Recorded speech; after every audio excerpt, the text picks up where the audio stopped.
Hi, my name is Chris Eddy. I'm a software engineer for Hifn, and today we're going to take a tour of the BitWackr compression deduplication product for Windows. It runs on both 2003 and 2008 Windows Server, and we're going to be actually running it today on a Windows 2008 server. Right mouse click and open it up in this way. So let's go ahead and start that first here. And the GUI opens up and you can see the functions that we have here, all the different tabs. All these tabs here have different functionalities. You can see the capacities that you have, the volumes. You can configure emails to get and back any warnings or critical messages that need to be sent. You can configure encryption. You can see which cards are installed on the box for BitWackr and what their health is, what models are running. And you can also see the configuration for how the actual volume has been configured. Before you actually start the application and create a volume, you really first need to have the proper disks set up. So if you go to Computer Manager, Manage just like this, and go to Storage Management, we have two disks that we're going to use.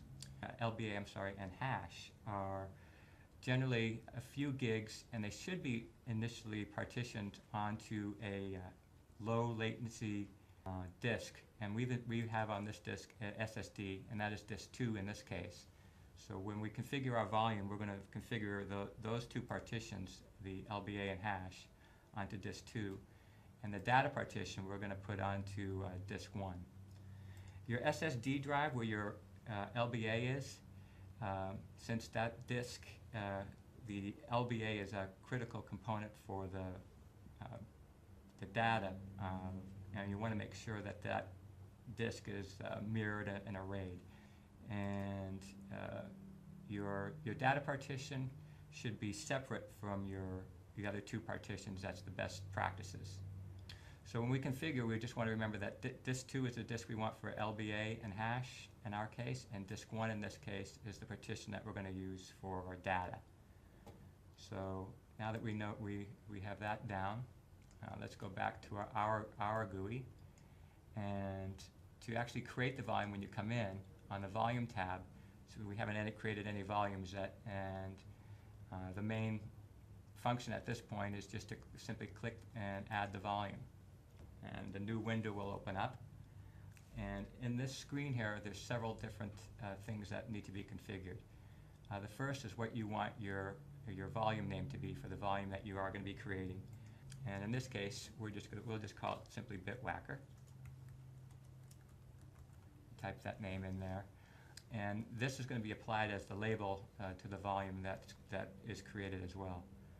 So the items that you really see here are the capacity, the disk number, the disk type, whether it's basic or dynamic, and a clear drive. And then you have all the different partitions that we're going to be using. So at the top here we have the data storage physical capacity. And the data storage, that's the one we're going to be having on disk 1. From here you can see there's several different sizes you can select. The first, and these are all in gigabytes, the first one is 1024, 2048, 4096, 8192, or 16384. Depending on which physical size you select, down below, your hash table, LBA table, and the virtual BitWackr volume size are all determined based off of what physical capacity you choose. So for example, if I choose 1024 gigs for my physical, the hash table storage is going to be 2.7 gigs. The LBA table storage will be 0.8 gigs. And the BitWackr volume that's going to be created will be 5,120 gigs. If I choose the 16,384 as my physical disk capacity, in that case my hash table would be 42.5 gigs, LBA table would be 12.6 gigs, and the BitWackr volume that would be created is going to be 81,920 gigs. But for now, when we create this one, in this example, we're going to start with the 1024 physical and end up creating a 5,120 or 5 terabyte BitWackr volume. Next, we will need to select which disks we're using. So for the data, we were going to use disk 1, and the drop-down shows you which are usable.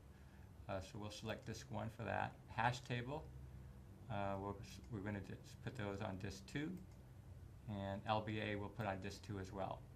So the LBA and the hash table are on disk 2, and the data is on disk 1.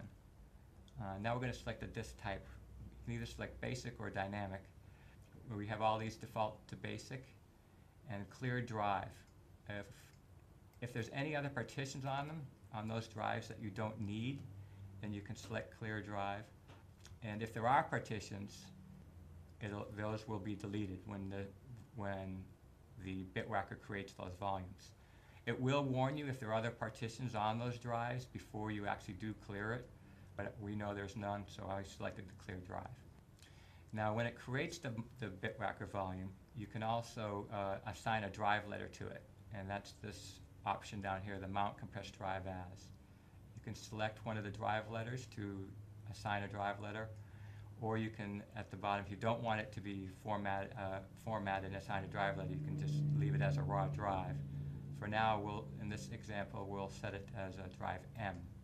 So in essence, when we submit this, we should create a volume at the end of a BitWackr volume of 5,120 gigs, and we'll assign it a drive letter M. So once everything is configured, you can go ahead and click OK. So we've got the name, the drives, the drive letter, and our sizes, and we can submit this request. And it will go off and start creating the volume, and it will show you as a progress indicator how the process is going. In this case, we selected a 1 terabyte drive, and with the SSD drive that we're using, this is fairly fast. It should take less than a minute to initialize and format the BitWackr volume for a final of 5 terabyte. While this is formatting here, I'm going to move this over so we can actually see the storage management and what's going on here. It's created, as you can see here, it's created our data 1024 partition. The LBA and hash partitions are on disk 2, formatting those partitions according to our BitWackr needs, and eventually we'll see here the BitWackr volume be displayed on the storage management as well. It's probably about 80% done. There's the disk showing now.